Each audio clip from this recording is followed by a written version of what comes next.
Hey everybody, it's Emma, and today I am going to be talking about my experience with some of the Ordinary's skincare. Now, this is stuff that I've been using for about a month and a half, so I feel like I have a pretty good handle of how I like it and how it's working, or if it's working, and all of that stuff.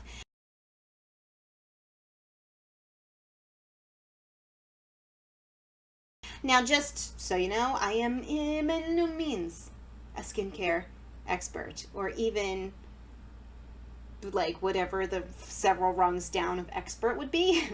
Not even close. I would like to, and actually, if you have any kind of more nerdy scientific look at skincare and products and formulation and all of that stuff, if you have any YouTube channels like that you know of that you enjoy, I would really appreciate and love it if you would let me know in the comment section below. Not necessarily just what I'm about to do, which this product is nice, it made my skin nice, but somebody who actually knows what they're talking about, that'd be great. But this has still been my experience, and hopefully that will be of some value to somebody out there. So, if you don't know, The Ordinary is one of the brands under the Serum umbrella, which is a Canadian company. They have a ton of different brands of varying ends from low to high, and The Ordinary is kind of their low end of the spectrum. Not because the products aren't good, but because they are very simple and specific. For instance, you can see this packaging is very plain. It's very ordinary. Get it? And this is a vitamin C serum. It is called Ascorbyl Glucoside Solution 12%. So instead of being a more, one might say, well-rounded formula, it is the ingredient and whatever that ingredient needs to work on your skin. So of course, this is not just a bottle of vitamin C. It's got other things in it to make the vitamin C effective on your skin, but there isn't anything else. So this is great if you want a very low cost way to experiment with different formulas or different ingredients is the word I was looking for. If, like me, you are on a budget and can't spend $80 on the Drunk Elephant vitamin C serum, as awesome as it might be. There are a lot of different reasons that skincare can get expensive. A lot of it is, gimmicks and marketing and all of that stuff, and some of it is just the difficulty of formulating things, of the quality and, of the ingredients that are in a product. So it's tricky. That's all I'm going to say. It's tricky to figure out what works. But this is a way to play with different things. But for instance, the Drunk Elephant will maybe be a little bit more beneficial to your skin just because it has other things that boost the efficacy of the vitamin C and has other ingredients that just make your skin a little bit happier and give more nutrients and all of that sort of thing. So, you got to kind of figure out what you're looking for. If you're looking for really well-rounded products, you might just want the one thing. The Ordinary is probably not going to be the avenue that you want to take, because you do have to kind of pick and choose, mix and match all different things. But it's very inexpensive. So let's dive in. Now, on the Ordinary's website, they have a lot of ways to help you, because a lot of these are just, they don't have, they're not called Skin Bright Vitamin C Serum. It's called Ascorbyl Glucoside 12%. And you're like, what does that mean? They do a very good job of explaining things on the website. They have sample routines. They have a guide to help you figure out where to put different products, what products are doing for you. And they have comparisons, for instance, like the vitamin C. They have 5 different vitamin C offerings, and they tell you what the difference is between all of them. So they do a really good job of trying to explain what everything is.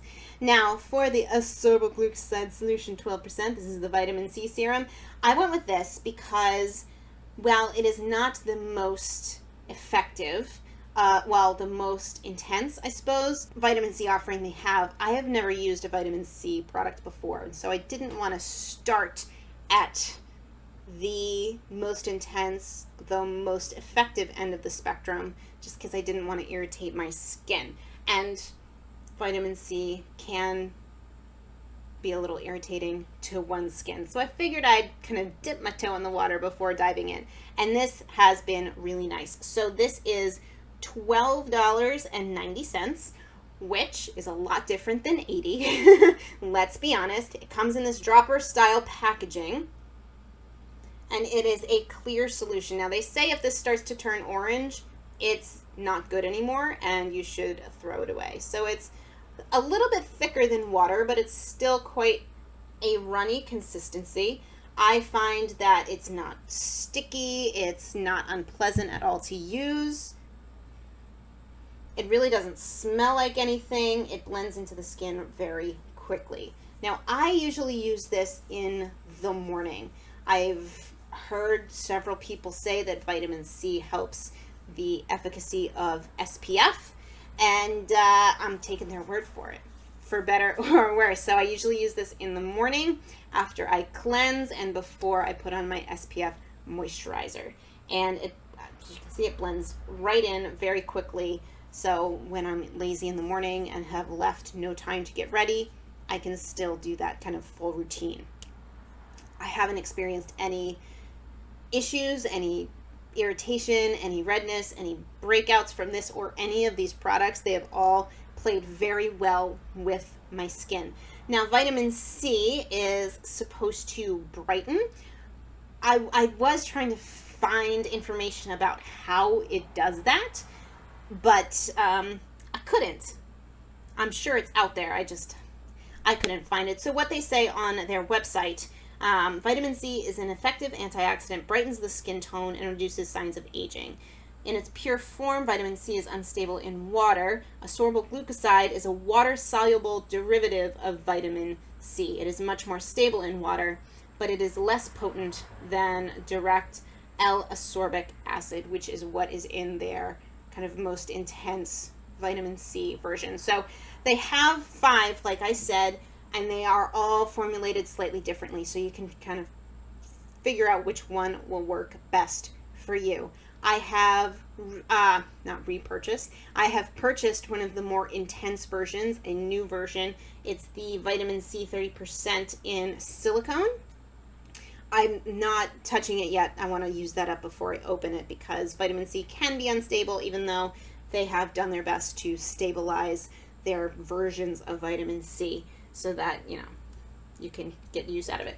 Also, these are all 30 ml product amounts. So, there you go. So, yes, the vitamin C, I found it to be very nice. I have found my skin generally to be very nice. I've just found that the texture has improved immensely. My skin is smoother. It's kind of plumper. Thicker is not the word I want. I think plump is the word, even though it sounds kind of weird. I haven't had very many breakouts. I've had this spot on my forehead for months. I probably should have asked. Actually, I just saw my cousin who's an esthetician. I should have asked her about that next time I see her. But the rest of my face, I really haven't had breakouts, which is awesome because I was having an issue with acne at 30. And it was obnoxious. So it had been calming down before I started using these products. It might just be coincidence, but I think my skin is definitely healthier because of these products. So take that as you will. The next one I want to talk about is the Advanced Retinoid 2%. Now this, again, is the first kind of retinol sort of product that I have used, and I use this at night.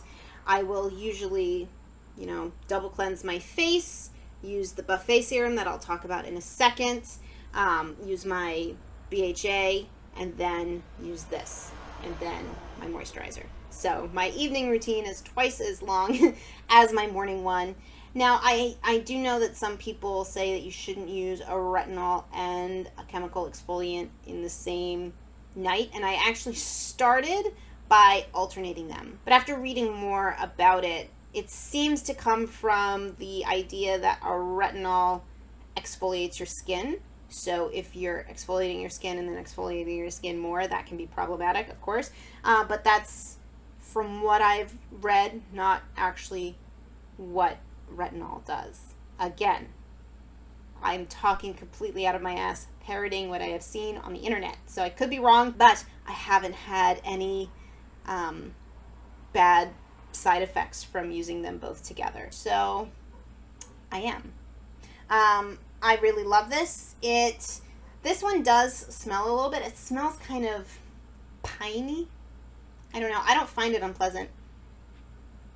Kind of woody. You can see it's a little bit of a kind of yellowy texture to it. Now, retinol can make you a little bit more sun sensitive. It's, again, runny and blends in really quickly and really well. Now, retinol can make you more sensitive to the sun, so that's why I use it at night. And you know me, if you've seen any of these videos where I talk about my routine, I wear SPF on the face every day. So I got that covered. And like I said, I've really enjoyed this. I don't have any experience with a more kind of complete or a higher end retinol or vitamin C serum for that matter, so I don't have anything to compare it to, but I'm really enjoying these products as they are. That retinol, by the way, is $9.60. They also have a more kind of pure version of the retinol, which is called the Retinol 1%. But because, again, this is my first retinol product, I decided to go for the more gentle option. And yeah, I'm not going to read this whole thing because this video would take forever, but they have a lot of information about the retinol, about their formulation, why they use what they use on their website. Really recommend reading through it if you're interested in any of these products. The last product that I want to mention is the Buffet. So this is the one product that they have so far in the Ordinaries range that is, as the name suggests, a buffet of ingredients. So this is a little bit more well-rounded. It has more stuff in it. Again, you know, you can look at the website to see all of that stuff. I wouldn't be able to offer any additional information other than what they're saying here, which is why I am not reading it aloud to you. But it's got a bunch of stuff in there, amino acids, peptides, all kinds of things that are good for your skin. Now, they do have a higher end version of this in one of their other lines. So, you know, if you want something that's a little bit more effective, then you can do that. Why am I saying that?